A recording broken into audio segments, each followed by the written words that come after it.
ঈমানের মৌলিক বিষয় হচ্ছে 7টা। কয়টা? 7টা। ঈমানের মৌলিক বিষয় হচ্ছে 7টা।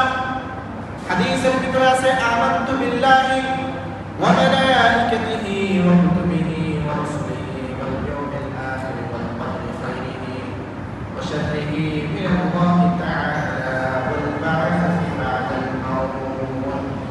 আমানতু বিল্লাহি, দুনিয়ার মুসলমান সর্বপ্রথম ইমানদার হিসেবে পরিচয় দেওয়ার জন্য আমাদেরকে মহান রবের প্রতি পরিপূর্ণভাবে ঈমান আনতে হবে, যে মহান আল্লাহ সুবহানাহু ওয়া তাআলা সৃষ্টি করে আমাদেরকে দুনিয়ার বুকে পাঠিয়েছেন। শুধু আমাদেরকে সৃষ্টি করেন নাই, আসমান, জমিন, চন্দ্র, সূর্য, গ্রহ, নক্ষত্র, মানুষ, জিন, পাহাড়, পর্বত, সাগর, সমুদ্র থেকে শুরু করে দুনিয়াতে যা কিছু আমরা দেখি আর না দেখি, যেগুলো আমাদের দৃষ্টিগোচর হয় বা না হয়, সব কিছুর সৃষ্টিকর্তা একজন, তিনি কে? এই আল্লাহ পাক রব্বুল আলামিনের উপর আমাদেরকে পরিপূর্ণ ঈমান আনতে হবে। এই আল্লাহ পাক রব্বুল আলামিনের উপর পরিপূর্ণ বিশ্বাস স্থাপনের মাধ্যমেই সর্বপ্রথম ঈমানের মৌলিক প্রথম বিষয়কে স্বীকৃতি দিয়ে আমি ঈমানদারের অন্তর্ভুক্ত হয়ে গিয়েছি।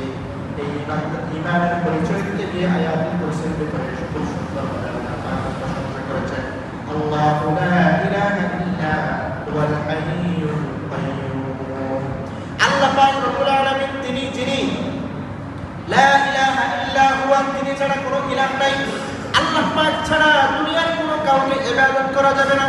চেষ্টা করার জন্য কেবলমাত্র একজনকে বাধ্যতামূলক করে রাখা হয়েছে।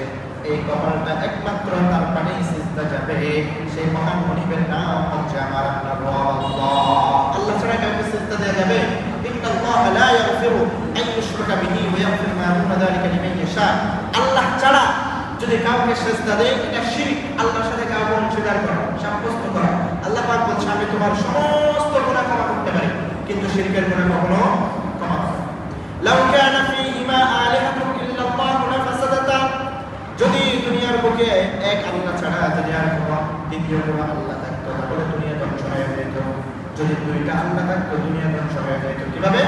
একজন আল্লাহ বলবে আমি বৃষ্টি দিব, আরেকজন আল্লাহ বলবে না আমি শিক্ষা রাখবো, আরেকজন বলবে আমি পরীক্ষা রাখবো, বলবে না।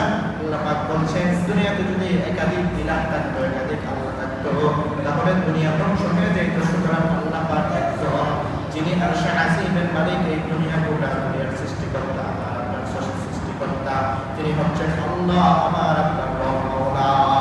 সুবহানাল্লাহ। আল্লাহ কয়জন? আল্লাহ কয়জন? একজন। এই একজনকে সন্তুষ্ট করতে হবে। এই একজনকে সন্তুষ্ট করতে পারলে দুনিয়া এবং আখিরাত